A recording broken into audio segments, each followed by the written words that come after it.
तो नमस्कार दोस्तों, स्वागत है आपका एक बार फिर हमारे YouTube चैनल नॉलेज की में। आज हम जानेंगे रीवा पन्ना का पठार। हमारी पिछली वीडियोस में आपने देखा, हमने मध्य भारत का पठार के बारे में विस्तृत जानकारी ली, हमने बुंदेलखंड के पठार के बारे में विस्तृत जानकारी ली, हमने मालवा के पठार को जाना। इस वीडियो में हम जानेंगे रीवा पन्ना के पठार को और नर्मदा सोन घाटी को। तो आइए शुरू करते हैं आज की वीडियो। रीवा पन्ना का पठार।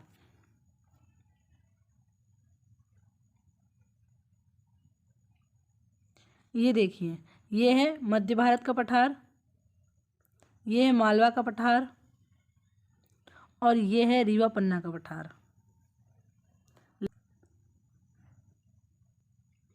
ये है रीवा पन्ना का पठार।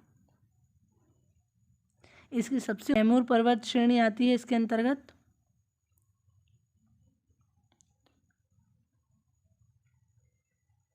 भांडेर पर्वत श्रेणी और कैमूर पर्वत श्रेणी, ये दोनों पर्वत श्रेणी रीवा पन्ना के पठार के अंतर्गत आती हैं।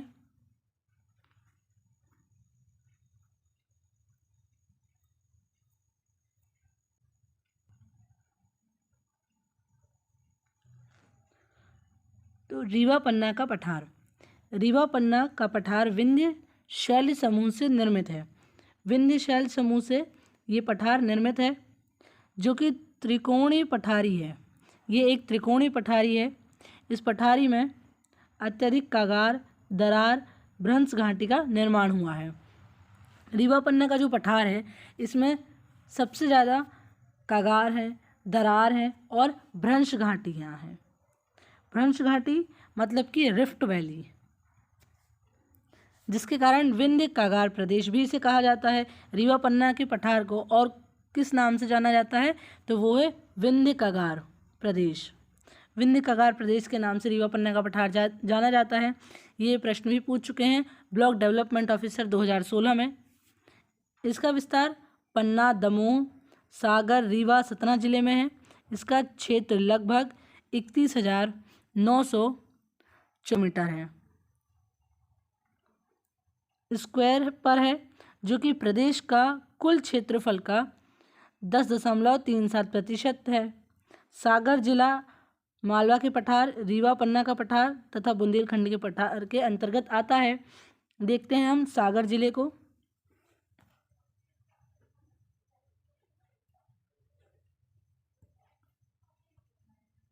ये देखिए, ये जो है यहाँ से लगेगा बुंदेलखंड, ये बुंदेलखंड श्रेणी है, ये बुंदेलखंड का पठार है।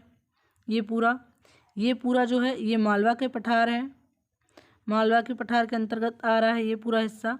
और ये वाला जो पूरा हिस्सा है दमोह, पन्ना, सतना, रीवा, ये है रीवा पन्ना के पठार के अंतर्गत।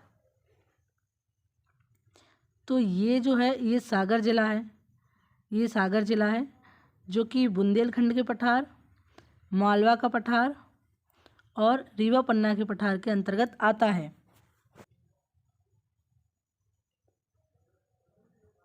तो जानते हैं रीवा पन्ना के पठार की सीमाएं। उत्तर में बुंदेलखंड का पठार लगता है, दक्षिण में बघेलखंड का पठार लगता है। ये पूरब में सोन नदी घाटी लगती है और पश्चिम में मालवा का पठार लगता है। दक्षिण पश्चिम की बात करें तो नर्मदा नदी घाटी आती है और पूर्व दक्षिण की बात करें तो विंध्याचल पर्वत श्रृंखला आती है।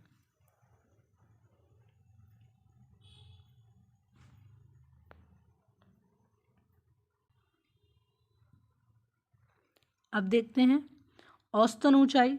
तो रीवा पन्ना के पठार की जो औसतन ऊंचाई है वो 350 से 400 मीटर तक है। मिट्टियाँ यहाँ पे लाल, पीली और बुलाई मिट्टी पाई जाती है। रीवा पन्ना के पठार के दक्षिण व दक्षिण पूर्व सीमा पर विंध्याचल पर्वत श्रृंखला की भांडेर व कैमूर श्रेणी स्थित है। हमने पीछे देखा था। तो रीवा पन्ना के पठार के अंतर्गत भांडेर पर्वत श्रृंखला आती है और कैमूर श्रेणी आती है। पर्वत श्रृंखला, कैमूर पर्वत श्रृंखला आती है। रीवा पन्ना के दक्षिण पश्चिम में नर्मदा नदी तथा उत्तर पूर्व में सोन नदी प्रभावित होती है, अर्थात इस पठार की दक्षिण पश्चिम सीमा का निर्धारण नर्मदा नदी द्वारा होता है। ये प्रश्न भी पूछ चुके हैं स्टेट इंजीनियर सर्विस 2016 में कि किस नदी के द्वारा दक्षिण पश्चिम सीमा का निर्धारण होता है रीवा पन्ना के पठार का। तो यह है नर्मदा नदी।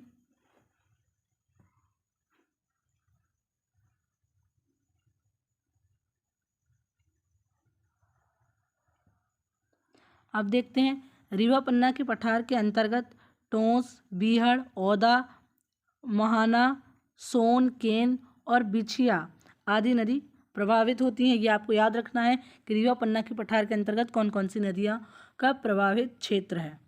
चचई, केवटी, बहुती तथा पियवन जलप्रपात इसी श्रेणी के अंतर्गत आता है। इस श्रेणी के अंतर्गत चचई, केवटी, बहुती और पियवन जलप्रपात आते हैं। कैमूर श्रेणी यमुना और व सोन नदी बेसिन तथा भांडेर श्रेणी गंगा व नर्मदा बेसिन के मध्य जल विभाजक का कार्य करती है। तो जो कैमूर श्रेणी है वो यमुना और सोन नदी के बीच जल विभाजक का काम करती है, और भांडेर पर्वत श्रेणी जो है वो गंगा और नर्मदा बेसिन के बीच जल विभाजक का काम करती है। तो ये भी आपको ध्यान रखना है कि कैमूर श्रेणी किन दो नदियों के बीच जल विभाजक का काम करती है, यमुना व सोन नदी बेसिन के बीच में, तथा भांडेर पर्वत श्रेणी जो है वो गंगा और नर्मदा नदी बेसिन के मध्य जल विभाजक का कार्य करती है।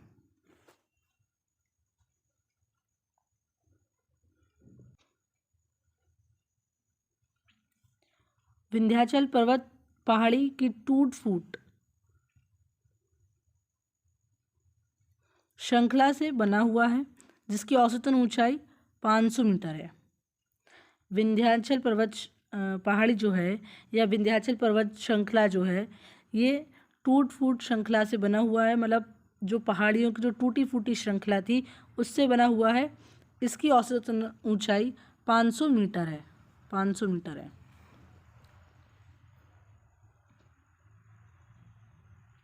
यह श्रृंखला उत्तर मैदान व दक्षिण के पठारी भागों के मध्य विभाजक का कार्य करता है।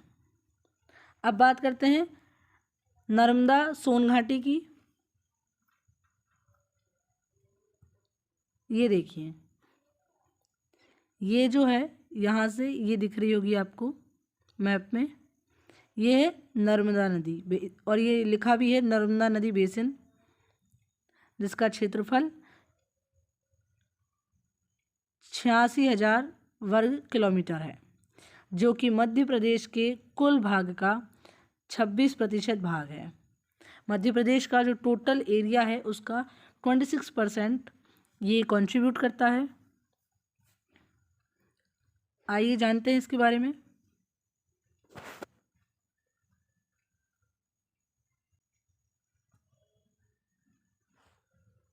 नर्मदा सोन घाटी। नर्मदा सोन घाटी विंध्याचल व सतपुड़ा श्रृंखला के मध्य स्थित है। ये प्रश्न पूछ चुके हैं एमपीपीएससी व फॉरेस्ट सर्विस 2018 में। नर्मदा नदी एक भ्रंश घाटी है। भ्रंश घाटी की हमने बात करी थी, मतलब कि रिफ्ट वैली, जो कि इस तरह बहती है, रिफ्ट वैली। मालवा के पठार व सतपुड़ा श्रेणी के मध्य नर्मदा सोन घाटी स्थित है। तो नर्मदा सोन घाटी के उत्तर में मालवा का पठार आता है और दक्षिण में सतपुड़ा श्रेणी आती है। ये आपको याद रखना है। यह घाटी राज्य का सबसे निचला भूभाग है। निचला भूभाग का मतलब ये नहीं है कि ये सबसे आखिरी में आती है। निचला भूभाग का मतलब है कि ये इसका सरफेस है और ये इसका कोर है। तो यहाँ से इसकी गहराई, सबसे गहरी घाटी है ये। गहराई के बेसिस पे बात करें तो नर्मदा सोन घाटी इस प्रदेश में सबसे गहरा भाग है। ये प्रश्न पूछ चुके हैं कि नर्मदा सोन घाटी किन दो पठारों के बीच या किन दो भागों के बीच विभाजक का काम करती है। तो ये डेयरी फेडरेशन 2016 का क्वेश्चन था, आपको ध्यान रखना है ये भी।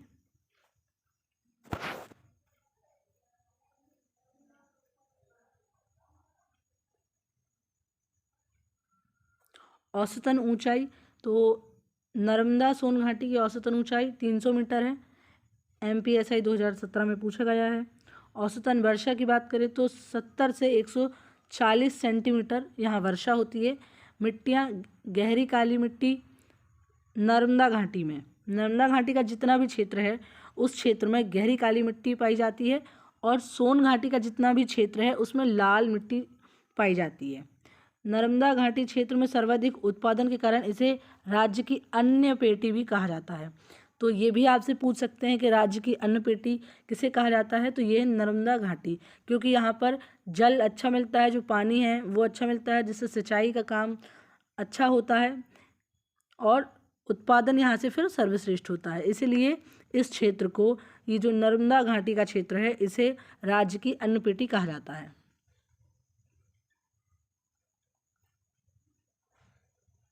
प्रदेश की सर्वाधिक जायद फसलें इसी क्षेत्र में पैदा होती हैं। जायद फसलें या कैश क्रॉप कहें इसे, जायद फसलों को कैश क्रॉप भी कहा जाता है।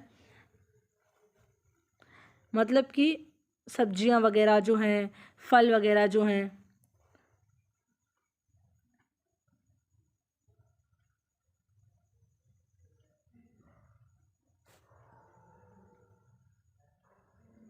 इस घाटी क्षेत्र को राज्य का दूसरा सबसे बड़ा भौगोलिक प्रदेश माना जाता है।